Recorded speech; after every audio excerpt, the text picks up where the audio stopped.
Македонската престолнина во целосен сообраќаен хаос. Голем дел од граѓаните беа принудени да работа и на училиште додат пеш, со велосипед и на други алтернативни начини.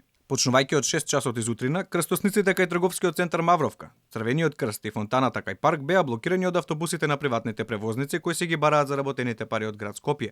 Граѓаните беа нервозни што ниту криви, ниту должни мораат да се сноѓаат како знаат и умеат за да стигнат да се ги завршат своите обврски. Кажете ми дали вие решивте денеска со велосипед да одите да патувате ради сообраќајот? Да, заради тоа, гужва. Има ли многу гужва или многу нервози во сообраќајот? Нервози, гужви, све. Сад време идам 1 километар од аеродром до овде. Вртевте ли многу? Кружевте ли многу?